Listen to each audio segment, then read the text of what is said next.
What's up, guys? I'm back, Dan Theory at Theory BFF, to bring you guys a news episode of our New Shots daily content. Uh, Not a whole lot of news, except one really big news, and then some stuff kind of trickling down after that.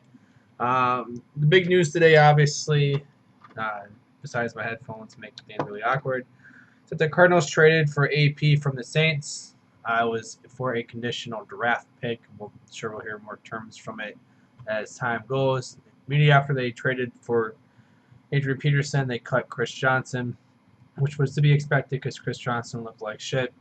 I've stated since David Johnson went down that if they wanted to make a playoff push for this season, they would need to make a trade for a more established back like Adrian Peterson, Jeremy Hill, Blunt.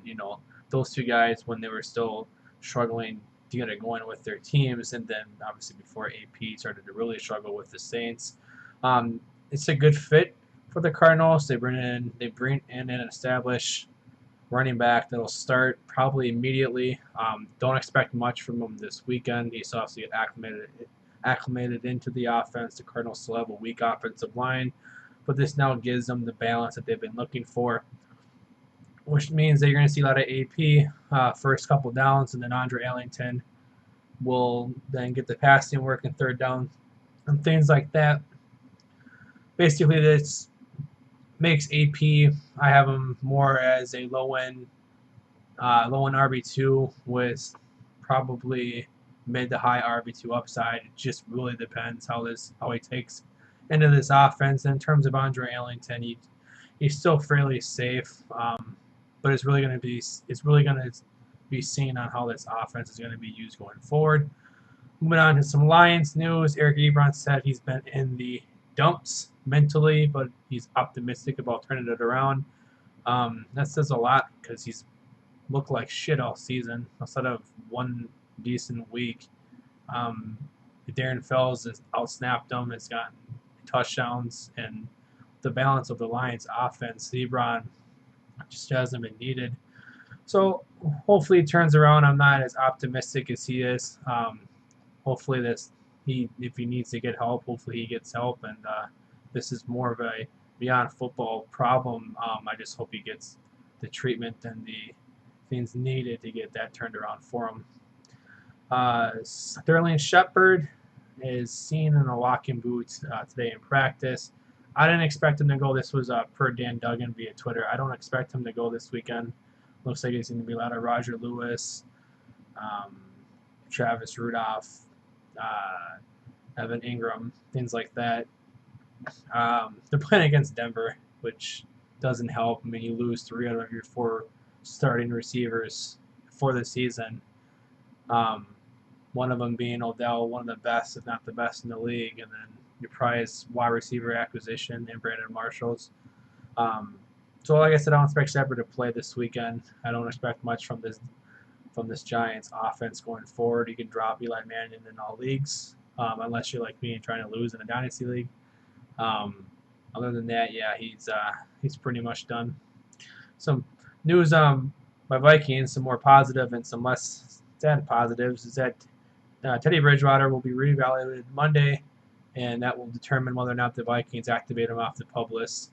I expect this to happen if they feel like he's ready.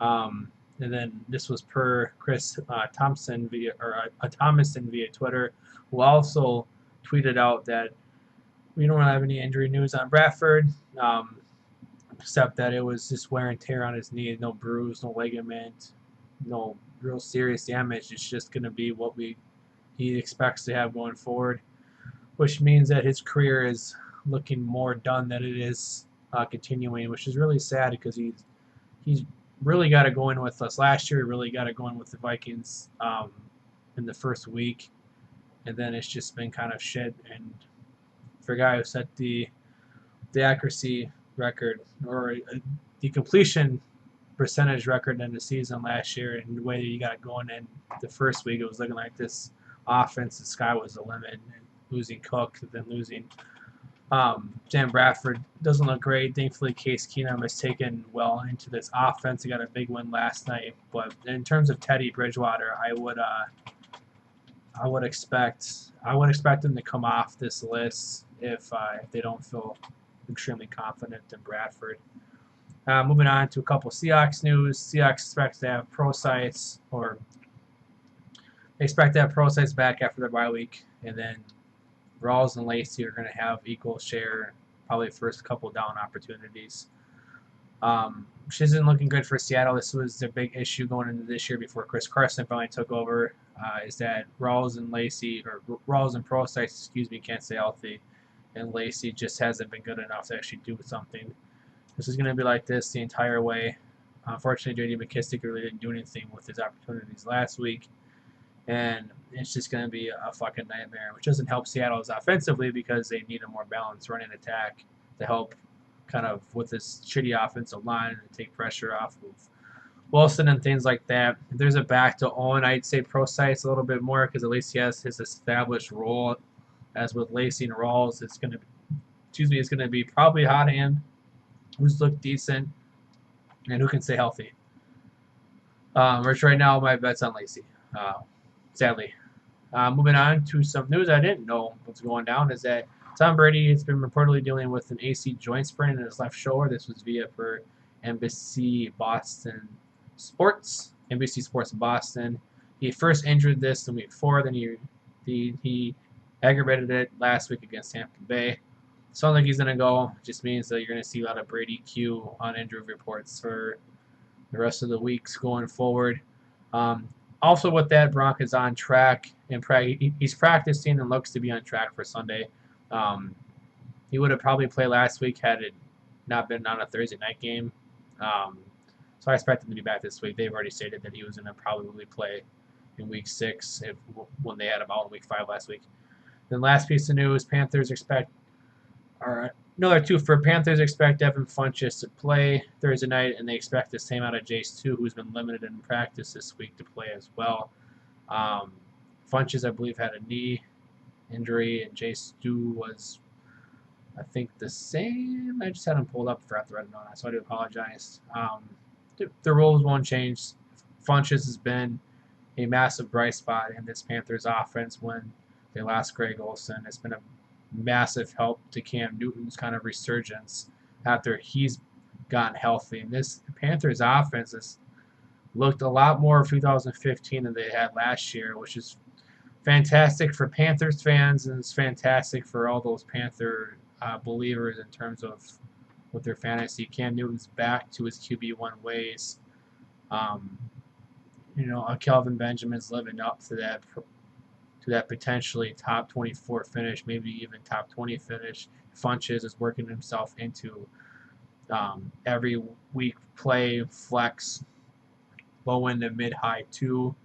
As long as these guys can stay healthy, that's kind of been their thing, is that they both have been dealing with injuries kind of on and off all season. Then Jay Stu, on the other hand, he hasn't lost much work to CMC. It's just that we've seen their role really defined, where CMC is going to get all the passing work, limited carries, while Jay Stu will see limited targets, really limited catches, and but we'll then see a lot of short work, a lot of short yardage work and goal line work, which makes his upside really capped, kind of wacky. I don't really like Jay Stu much this week. I'm not kind of turning it into a 2-man kind of Patriot show where instead of where in New England where it's 3-4 players we got to pick from, it's just these two, and it's CMC for 4, and then if it's a good matchup, then we like Jonathan Stewart. I'm not a big fan. I know Hopper and I have a shot bet on this, as he has Jay Stu as a top 24 play. I have him as barely in my rankings. So that's all the news I got today. Again, please follow, like, leave comments, subscribe, do all those things to keep helping us grow on this. We're almost to the halfway point. We're entering week 6. A couple more weeks. We're at somewhat of the halfway point. We're getting excited to kind of get through this. We've had a lot of fun doing this, but just with a lot of time, things have been going kind of crazy and things like that. So once the season ends, we'll have, we'll be asking you guys out there as our fans what you guys want from us next season and things like that. So just keep looking forward to that. Again, thank you guys for keep tweeting out at us your questions, trades, starts, sits, waiver ads and things like that. What we got going on for us the week, Nick will be back on tomorrow for obviously news and your start sits. Then I'll be back on Thursday for anything can happen Thursday where I cover news and then hopefully I find a topic worthy enough of discussing.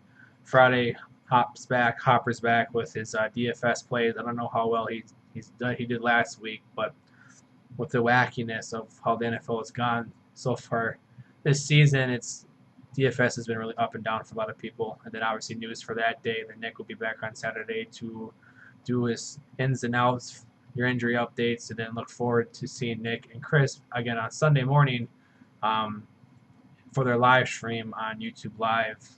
Ask some questions. That's what they're there for. If I can ever get a Sunday morning off, I'll be there for those.